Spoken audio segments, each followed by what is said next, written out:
The rule was if the camera's not in danger, the shot is not worth doing. That applied to the car chase. We had Paul Jennings, the stunt coordinator, second unit director on the movie. He and I had watched all of the great old car chases. We wanted to go back to a style of car chase when the technology didn't allow you to do anything but drive in a straight line very fast.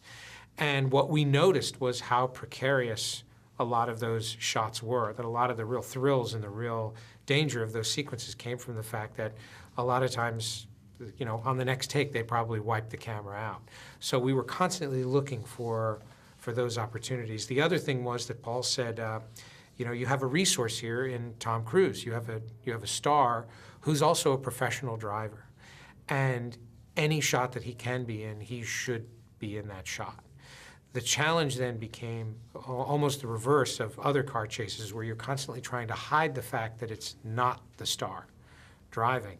In this one, the challenge was finding ways to show that it was the star driving. And of course, that meant pushing the camera closer and closer to the action and putting it in more danger. The concern was that most of the time when you see Tom doing those shots, I'm somewhere very close to the camera. The vehicle that we were using to shoot a lot of that chase scene, I'm in the back seat or the front seat of that vehicle, depending on where the camera is. And so I was never nervous about Tom. I was a little worried for myself a couple times. That was the best. That was great. They're old friends and dear friends, and they have this fantastic shorthand with one another. And there's literally just one long conversation between them, interrupted by moments of acting. And whenever you yell cut, they go right back to where they were, and they're just laughing and having a great time.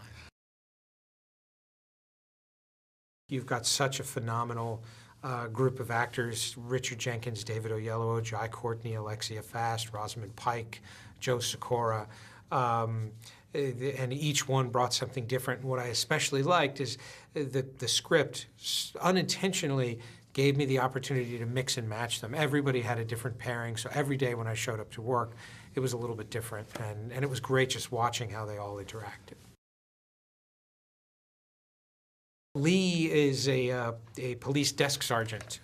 Reacher spends the night in jail, and he's signing out and getting his possessions back, which in this case, his entire worldly wealth is a fistful of cash, a passport, and a travel toothbrush. And Tom had the great idea that, you know, we should put Lee Child in that role, sort of as a passing of the torch. And he was great. He came down, had a very long day, but a lot of fun. That was the best. I mean, Pittsburgh was, the city was fantastic. The people were great. The crew was great. It was a wonderful city to live in for, I think, 5-6 months that I was living there. And the city itself was really beautiful. There's a certain sort of rustic, very sort of muscular charm to the city, and it dovetailed very nicely into the tone of the movie.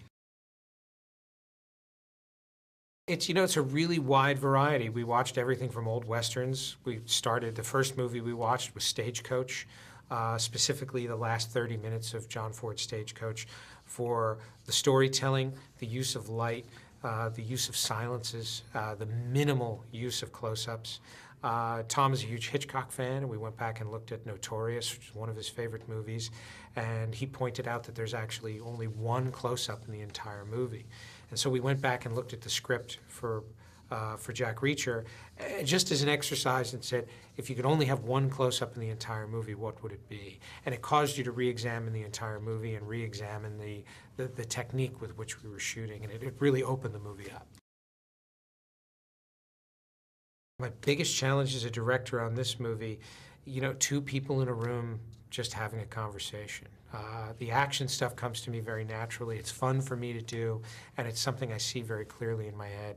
I'm always intimidated by just having 2 people sit down and convey information and trying to find a way to create chemistry between 2 people and what's an interesting way to shoot it.